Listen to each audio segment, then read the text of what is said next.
तालुक्यातील वडसा येथील शेतकरी शंकर दत्तात्रय चारोडे यांच्या शेती कामासाठी वापरल्या जाणाऱ्या ट्रॅक्टर व पेरणी यंत्राची चोरी करणाऱ्या आरोपींचा शोध सिंदखेड पोलिसांनी अवघ्या 12 तासात लावत यवतमाळ येथून मुद्देमाल जप्त केला असून वडसा येथील तिघांवर गुन्हा दाखल करण्यात आला आहे। या धडाकेबाज कारवाईमुळे सिंदखेड पोलिसांच्या कामगिरीचे सर्वत्र कौतुक होत आहे। वडसा येथील शेतकरी शंकर दत्तात्रय चारोडे यांनी दिलेल्या फिर्यादीत नमूद केल्यानुसार त्यांच्या मालकीचा सोनालिका छत्रपती कंपनीचा ट्रॅक्टर व पेरणी यंत्र दिनांक 14 डिसेंबर रोजी रात्री चोरीस गेले होते। या चोरीचा छडा लावणे व मुद्देमाल जप्त करणे हे पोलिसांसमोर मोठे आव्हान होते। जिल्हा पोलीस अधीक्षक अविनाश कुमार, अप्पर पोलीस अधीक्षक अर्चना पाटील व उपविभागीय पोलीस अधिकारी किरण भोंडवे यांच्या मार्गदर्शनाखाली सिंदखेड पोलीस ठाण्याचे ठाणेदार रमेश जाधव वर तपास अधिकारी डी.जी. चव्हाण,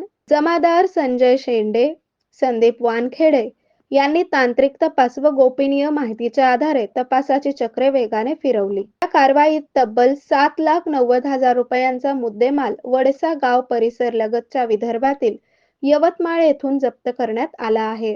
या प्रकरणी वडसा तालुका माहूर येथील तिघांवर गुन्हा दाखल करण्यात आला आहे। या चोरी प्रकरणात मुद्देमाल हस्तगत व आरोपींवर गुन्हा दाखल करण्यात आल्याने माहूर परिसरात खळबळ उडाली असून शेतकऱ्यांमध्ये सिंदखेड पोलिसांच्या तपास कामाच्या कार्यतत्परतेबद्दल समाधान व्यक्त होत आहे।